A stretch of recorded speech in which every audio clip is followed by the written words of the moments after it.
Congrats on your brand new Fuji bike. Today we're going to show you how to assemble it.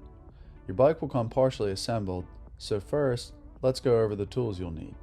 You'll need a pump, pedal wrench, wire cutters, a Phillips head screwdriver, 4, 5, and 6 millimeter Allen keys, and some grease. Start by opening the box and carefully remove the bike and the small parts box, which contains the owner's manual and additional documentation. Using your wire cutters, remove any zip ties in addition to all other packaging material. Then you can fasten the red reflector to the rear of the seat post with the screwdriver.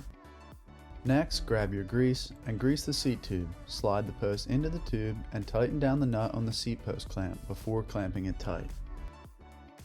To install the handlebars, grab your 4 millimeter Allen key and remove the 4 bolts from the stem faceplate. Grease the bolts and make sure the cables aren't twisted. Place the handlebars in the stem and retighten the bolts evenly. Then grab your front wheel and slide the axle onto the dropouts while carefully aligning the rotor between the pads on the caliper. Tighten down the axle nut and securely tighten the quick release, making sure the wheel is secure. Now grab your pedals and grease the threads, notating the L and R on the spindle of your pedals. Install the right pedal by turning the crank arm counterclockwise and the left pedal by turning the crank arm clockwise. To adjust handlebar angle, loosen the 4 bolts, adjust the angle, and retighten with the 4 millimeter Allen key.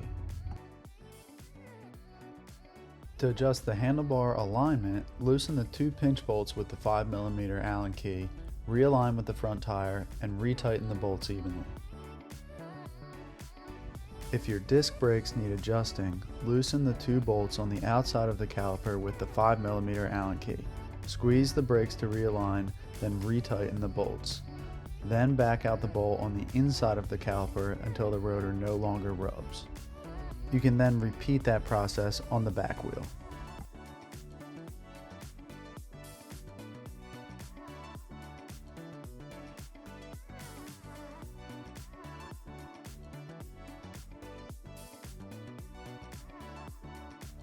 Now let's put some air in the tires. Grab your pump, remove the valve cap, lock the pump onto the valve, and air the tires up to the recommended pressure on the sidewall of the tire. Make sure to reinstall the cap afterwards. If you wish, install the white reflector on the handlebars with the screwdriver. And that's it. Thanks for picking Fuji. If you have any questions, please contact the customer service address in the video description.